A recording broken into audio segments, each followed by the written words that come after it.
जय हिंद, वंदे मातरम। नमस्कार साथियों, स्वागत है आप सभी का आपके अपने यूट्यूब चैनल अवतार स्टडी में। मैं पाल प्रवीण। आज के वीडियो में बात करेंगे मध्यकालीन भारतीय इतिहास यानी दिल्ली सल्तनत वंश की इस वीडियो में चर्चा करेंगे। आप किसी भी कॉम्पिटिटिव एग्जाम की तैयारी करते हैं उसके लिए वीडियो बहुत ही इंपॉर्टेंट होने वाला है। आप सभी लोग वीडियो को पूरा देखिएगा, वीडियो को शेयर करिएगा और नीचे दिए गए लाल बटन को दबाकर चैनल को भी सब्सक्राइब करिएगा। इस वीडियो के माध्यम से 50 महत्वपूर्ण प्रश्न कवर करेंगे जो आपके एग्जाम के लिए बहुत ही महत्वपूर्ण है। और वीडियो के लास्ट में आप सभी से एक प्रश्न पूछा है जिसका आंसर आपको कमेंट बॉक्स में देना है। तो आइए मित्रों, शुरुआत करते हैं आज की शानदार क्लास के साथ। दिल्ली सल्तनत टॉप 50 क्वेश्चन यानी 50 MCQ कवर करने वाले हैं इस वीडियो के माध्यम से। आप सभी लोग वीडियो में अपना प्यार बनाए रखें। पहला क्वेश्चन है, दिल्ली सल्तनत का शासन कब प्रारंभ हुआ था? दिल्ली सल्तनत के शासन की अगर बात करें तो शासन कब प्रारंभ हुआ था? SSC 2014 में प्रश्न पूछा जा चुका है। राइट आंसर है जाता है इसका ऑप्शन नंबर बी, 1206 में। ठीक है, दिल्ली सल्तनत पर शासन प्रारंभ हुआ था 1206 में। अपने याद रखना है, बहुत ही इंपॉर्टेंट पॉइंट है। निम्नलिखित में से किसने दिल्ली की सल्तनत पर राज नहीं किया था? तो आपसे यहाँ पर पूछा गया है, SSC 2017 में इस प्रश्न को पूछा गया है, किसने दिल्ली सल्तनत पर राज नहीं किया था? गुलाम वंश ने आपका राज किया था, सैयद वंश ने, खिलजी वंश ने भी, लेकिन आपका गोरी वंश ने शासन नहीं किया था इस पर। राइट आंसर हो जाता है आपका ऑप्शन नंबर डी। अगला ऑप्शन है, गुलाम वंश का संस्थापक कौन था? BPSC 2011 में प्रश्न पूछा गया है, बहुत ही इंपॉर्टेंट प्रश्न है, स्टार बना लीजिएगा। गुलाम वंश का संस्थापक कौन था? इल्तुतमिश, कुतुबुद्दीन ऐबक, रजिया या फिर बलबल? गुलाम वंश के संस्थापक की अगर बात करें तो option number B right answer है, कुतुबुद्दीन ऐबक। ठीक है, ये क्या था मित्रों? गुलाम वंश का संस्थापक का। इसने 1206 में गुलाम वंश की स्थापना की थी। आपने ये रखना है, बहुत ही इंपॉर्टेंट पॉइंट है। और इसी ने दिल्ली में स्थित कुतुब मीनार की नींव भी रखी थी और पूरा करवाया था इसके दामाद इल्तुतमिश ने। ठीक है, इसके दामाद इल्तुतमिश ने इसको पूरा करवाया था। कुतुबुद्दीन ऐबक की राजधानी कहाँ थी? BPSC 1996 में। ठीक है, 1996 में प्रश्न पूछा गया BPSC में। इसकी राजधानी की बात करें, लाहौर, दिल्ली, अजमेर या फिर लखनऊ थी। इसकी राजधानी कहाँ पर थी? राइट आंसर है इसका लाहौर में। ठीक है, लाहौर। और आज का जो लाहौर है मित्रों वो कहाँ पर पड़ता है? आपका पाकिस्तान में लाहौर पड़ता है, वहीं पर इसकी राजधानी थी। कुतुबुद्दीन ऐबक की मृत्यु 1210 ईस्वी में किस खेल के दौरान हो गई थी? तो 1210 ईस्वी में कुतुबुद्दीन ऐबक की मृत्यु हुई थी। और वह कौन सा खेल खेल रहा था, यानी खेल खेलते समय उसकी मृत्यु हुई थी। IAS प्री एग्जाम में पूछा गया 2003 में। तो उसकी मृत्यु किस खेल को खेलते हुई थी? राइट आंसर है इसका ऑप्शन नंबर ए, पोलो खेल को खेलते समय कुतुबुद्दीन ऐबक की मृत्यु हुई थी। एक प्रश्न बहुत ही इंपॉर्टेंट है, कई बार प्रश्न एग्जाम में पूछा गया है कि किस शासक की मृत्यु पोलो खेल खेलते समय हुई थी? तो कुतुबुद्दीन ऐबक की जो मृत्यु है वह पोलो खेल खेलते समय हुई थी। कुतुबुद्दीन ऐबक को किस उपनाम से जाना जाता है? JPSC में पूछा गया 2003 में। बहुत ही इंपॉर्टेंट प्रश्न है आपके एग्जाम के लिए। आज की वीडियो आपके एग्जाम के लिए बहुत ही इंपॉर्टेंट है। सभी लोग वीडियो को पूरा देखें, वीडियो को शेयर करें, लाइक करें और नीचे दिए गए लाल बटन को दबाकर चैनल को भी सब्सक्राइब करें। तो कुतुबुद्दीन ऐबक किस उपनाम से जाना जाता था? इसका उपनाम क्या था मित्रों? राइट आंसर है इसका क्वेश्चन नंबर सभी लोग है कूट में। यहाँ पर आपका लाखबख्श, कुरान खां, कलंदर और जिले इलाही, तो किस नाम से इनको जाना जाता था? आपको कूट में बताना है, कूट में दे रखा है। और यहाँ पर आपका राइट आंसर हो जाता है ऑप्शन नंबर ए, 1 और 2। ठीक, कुतुबुद्दीन ऐबक को लाखबख्श भी कहा जाता था और कुरान खां भी। ठीक है, ए और वी दोनों यहाँ पर राइट आंसर हो जाते हैं। कुतुबुद्दीन ऐबक ने शासन बनाने के बाद कौन सी उपाधि धारण की थी? कुतुबुद्दीन ऐबक ने शासन बनाने के बाद कौन सी उपाधि धारण की? आपको यहाँ पर कूट के माध्यम से बताना है। ठीक है, ये आपके कूट है और आपको यहाँ पे कूट के हिसाब से आंसर देना है। बहुत ही इंपॉर्टेंट प्रश्न है आपके एग्जाम के लिए। तो इसने कौन सी उपाधि धारण की थी आपको बताना है। बहुत ही इंपॉर्टेंट पॉइंट है आपके एग्जाम के लिए। ठीक है, सभी लोग वीडियो को भी शेयर कर देंगे। तो यहाँ पर राइट आंसर हो जाता है मित्रों ऑप्शन नंबर सी, 1 और 2 यानी मलिक और सिपा सालाहार। ठीक है, सिपा हालासार की इसने उपाधि धारण की थी, मलिक और सिपालाहार। राइट आंसर है ऑप्शन नंबर सी। दिल्ली सल्तनत का वास्तविक संस्थापक अथवा उदारक किसे माना जाता है? SSC 2014 में पूछा गया है, स्टार बना लीजिएगा प्रश्न पर। इल्तुतमिश, ऐबक, बलबन या फिर आराम शाह? तो किसको माना जाता है मित्रों, ये इल्तुतमिश को माना जाता था। ठीक है, इल्तुतमिश कुतुबुद्दीन ऐबक का गुलाम और दामाद दोनों ही था। इल्तुतमिश ने सल्तनत की राजधानी के रूप में किसे स्थापित किया था? इल्तुतमिश ने सल्तनत की राजधानी के रूप में किसे स्थापित किया था? यूपीपीसीएस 2016 का प्रश्न है, देख लीजिएगा आप सभी लोग, बहुत ही इंपॉर्टेंट पॉइंट है। लाहौर, दिल्ली, तो दीपालपुर, मुल्तान। राइट आंसर हो जाता है इसका दिल्ली। ठीक है, इन्होंने इस्लामाबाद से लाहौर से कहाँ लाए थे राजधानी? दिल्ली लेकर आए थे ये लोग। अगला ऑप्शन है, दिल्ली के प्रथम संप्रभुत्व संपन्न इल्तुतमिश को किस उपनाम से जाना जाता है? यूपीपीसीएससी 2016 में प्रश्न पूछा गया है। दिल्ली के प्रथम प्रभुत्व संपन्न इल्तुतमिश को किस उपनाम से जाना जाता है? गुलामों का गुलाम, राजाओं का राजा, कृषकों का मसीहा या फिर तीर्थ यात्रियों का राजकुमार। तो इसको क्या कहा जाता था? इसको गुलामों का गुलाम कहा जाता था। राइट आंसर है ऑप्शन नंबर ए, क्योंकि ये कुतुबुद्दीन ऐबक का गुलाम था। नियमित मुद्रा जारी करने वाला और दिल्ली को अपनी साम्राज्य की राजधानी घोषित करने वाला प्रथम सुल्तान कौन सा? एसएससी, ठीक है, एसएससी 2015 में पूछा गया, आप सब देख सकते हैं। ठीक है, कहाँ से राजधानी? दिल्ली को अपने साम्राज्य की राजधानी घोषित करने वाला प्रथम सुल्तान कौन था?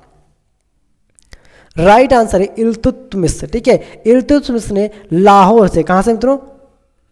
लाहौर से राजधानी कहाँ पर लेके आया था? लाहौर से राजधानी दिल्ली लेकर आया था, आपने रखना है इल्तुतमिश।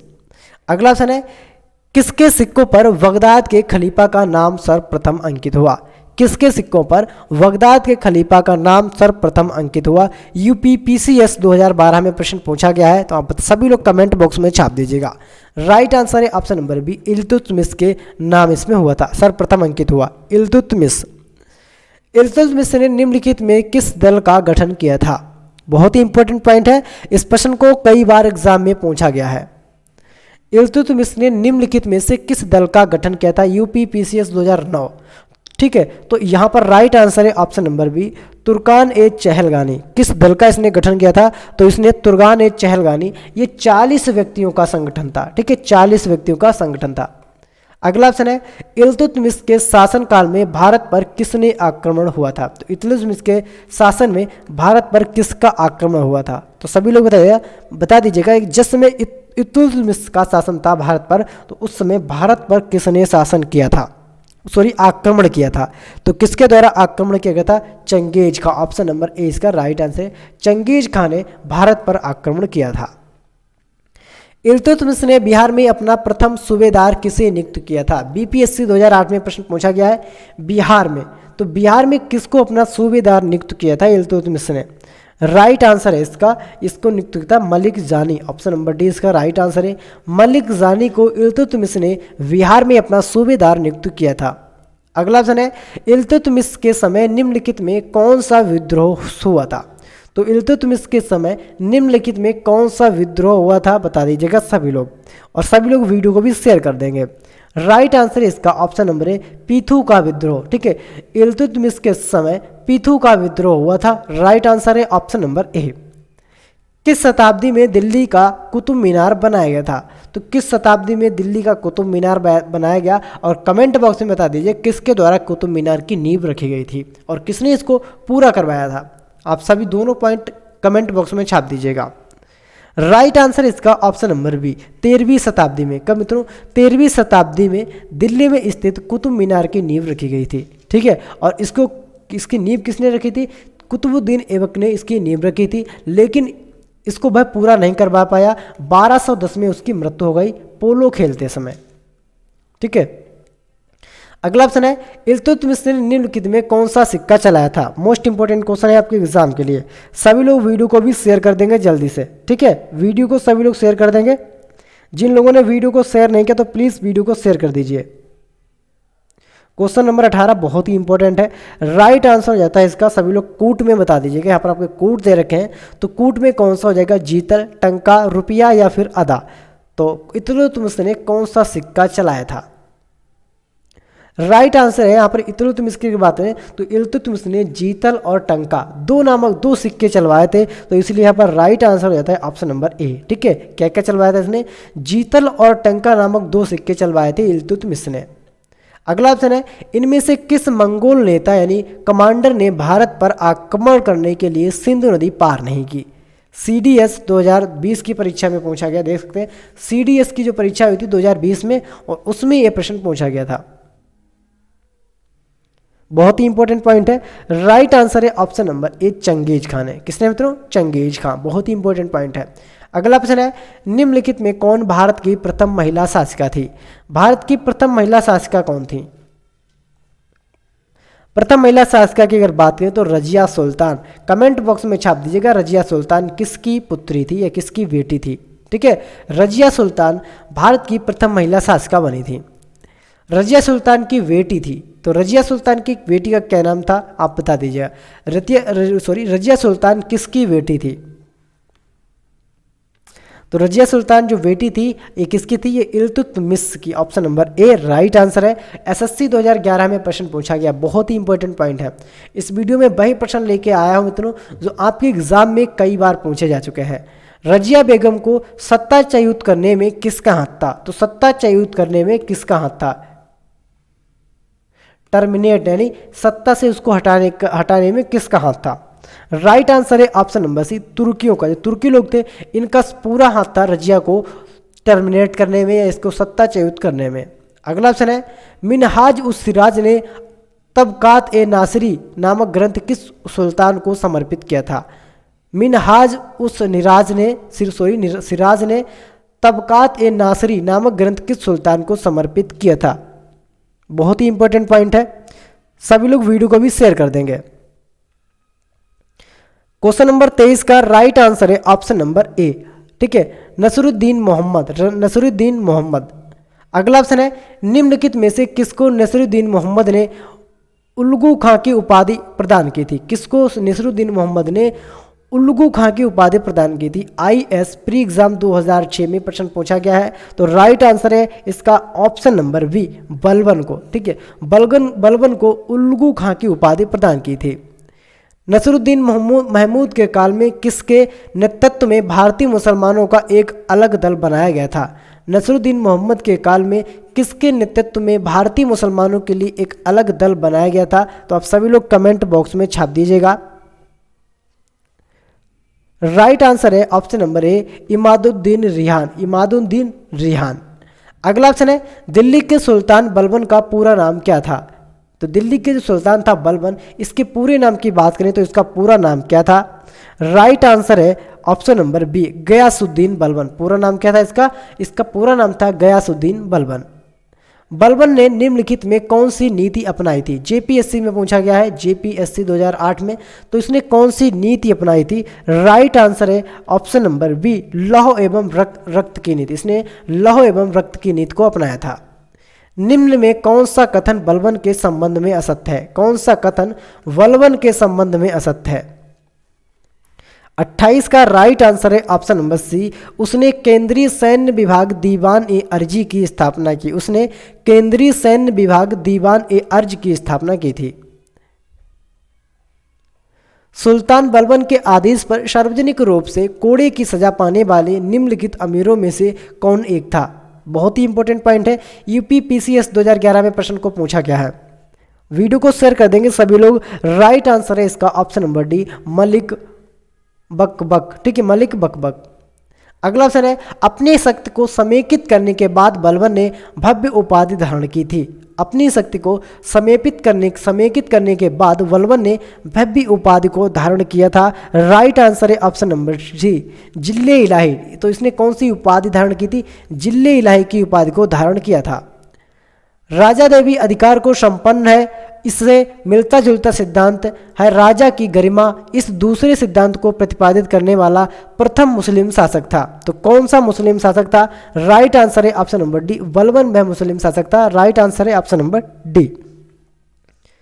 बलबन ने भारत में किस फारसी त्यौहार को मनाने की शुरुआत की थी? तो बलबन ने भारत में किस फारसी त्यौहार को मनाने की शुरुआत की थी? राइट आंसर इसका ऑप्शन नंबर ए नौरोज, नववर्ष मनाने की इसने प्रथा चलाई थी। निम्नलिखित में कौन सा कथन बलबन के संबंध में सही नहीं है? तो कौन सा कथन बलबन के संबंध में सही नहीं है? राइट आंसर है ऑप्शन नंबर बी उसने इक्तादारी व्यवस्था का प्रारंभ किया था। उसने इक्तादारी व्यवस्था का प्रारंभ किया था। ये कैसा गलत है, उसने नहीं प्रारंभ किया था इक्तादारी का। बाकी उसने नियमित खुदाई के सिद्धांत को प्रतिपादित किया था। उसने तुर्गान ए चहलगानी का प्रारंभ समाप्त किया था। उसने बंगाल के विद्रोह का दमन किया गया था। अगर आपसे बात करें तुर्गान ए चहलगानी की शुरुआत किसने की थी, तो इल्तुतमिश के द्वारा इसकी शुरुआत की थी। समाप्त किसने किया था, बलबन ने। अगला ऑप्शन है, बलबन ने किस मस्जिद की दीवारों पर अपने शिलालेख में स्वयं को खलीफा की सहायक कहा था। तो स्वयं को खलीफा का सहायक कहा था, तो किस शिलालेख में इसने कहा था? ऑप्शन नंबर ए, गढ़मुक्तेश्वर मस्जिद में। ऑप्शन नंबर ए, गढ़मुक्तेश्वर मस्जिद में। अगला ऑप्शन है, बलबन के शासनकाल में निम्नलिखित में से कौन सा विद्रोह हुआ था? बलबन के शासनकाल में कौन सा विद्रोह हुआ था? राइट आंसर रहेगा इसका ऑप्शन नंबर ए, तुगरिल खां का विद्रोह। तुगरिल खां का विद्रोह रहा था, आपने याद रखना है। इनमें से किस सुल्तान ने तुर्कान ए चहलगानी की सत्ता को तोड़ने और विनाश करने में पूर्ण रूप से सफलता हासिल की थी? CDS 2020 में प्रश्न पूछा गया है। अगर आपसे बात करें भारत के प्रथम CDS कौन थे, तो जनरल बिपिन रावत भारत के प्रथम CDS थे। क्वेश्चन नंबर 26 है, राइट आंसर इसका ऑप्शन नंबर बी, बलबन। ठीक है, ऑप्शन नंबर इसका बी है, बलबन। अगला ऑप्शन है, खिलजी वंश का संस्थापक कौन था? अलाउद्दीन, जलालुद्दीन खिलजी, अलाउद्दीन खिलजी, मुबारक शाह खिलजी, या फिर महसूद दा। ठीक है, खिलजी वंश के संस्थापक की अगर बात करें तो खिलजी वंश का संस्थापक था जलालुद्दीन खिलजी। राइट आंसर है ऑप्शन नंबर ए। अगला ऑप्शन है, दिल्ली के खिलजी सुल्तान थे मंगोल, अफगान, तुर्क, या फिर एक जाट कबीला? SSC 2007 में प्रश्न पूछा गया है, आप सभी देख सकते हैं। राइट आंसर इसका ऑप्शन नंबर सी, तुर्क। राइट आंसर है ऑप्शन नंबर सी, तुर्क। अगला ऑप्शन है, जलालुद्दीन खिलजी के समय निम्नलिखित में से किसका विद्रोह हुआ था? क्वेश्चन नंबर 39 है। राइट आंसर इसका ऑप्शन नंबर ए, सीदी मौला का। राइट आंसर है ऑप्शन नंबर ए, सीदी मौला का। इसमें क्या हुआ था मित्रों? विद्रोह हुआ था। जलालुद्दीन खिलजी के शासनकाल में निम्नलिखित में से किसका विद्रोह हुआ था? जलालुद्दीन खिलजी के शासनकाल में निम्नलिखित में से किसका विद्रोह हुआ था? मलिक जज्जू का, तारदी बेग का, तुगरिल्ला खां का, इलियास खां का? 40 का राइट आंसर है ऑप्शन नंबर ए, मलिक झज्जू का। मलिक झज्जू का क्या हुआ था? विद्रोह हुआ था। इसमें आपने याद रखना है। अलाउद्दीन खिलजी के बचपन का नाम क्या था? अलाउद्दीन खिलजी के बचपन का क्या नाम था? राइट आंसर है ऑप्शन नंबर ए, अली गुरसप्पाप। ठीक है, अली गुरसप्पाप इनका बचपन का नाम था। अगला ऑप्शन है, अलाउद्दीन खिलजी को नवीन धर्म की इच्छा रखने के कारण किसके विद्रोह का सामना करना पड़ा था?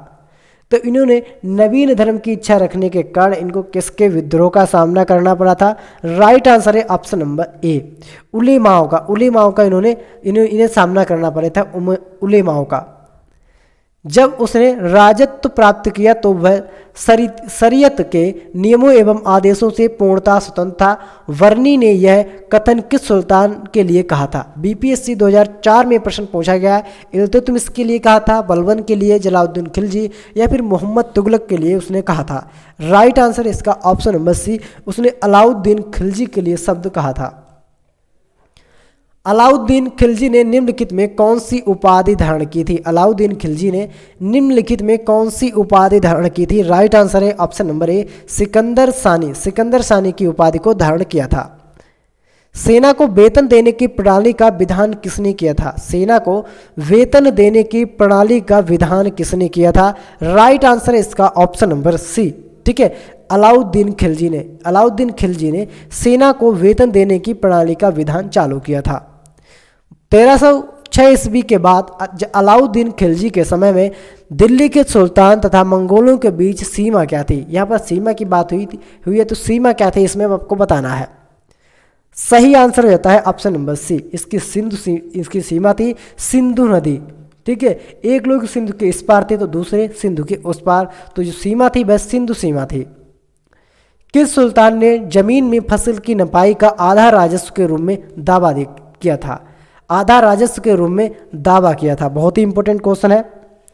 राइट आंसर है इसका option number C, Alauddin Khilji ने। अलाउद्दीन खिलजी। और BPSC 2018 में प्रश्न पूछा गया, आप सभी देख सकते हैं। सभी प्रश्न बहुत ही इंपॉर्टेंट है, वीडियो को सभी लोग शेयर कर देंगे।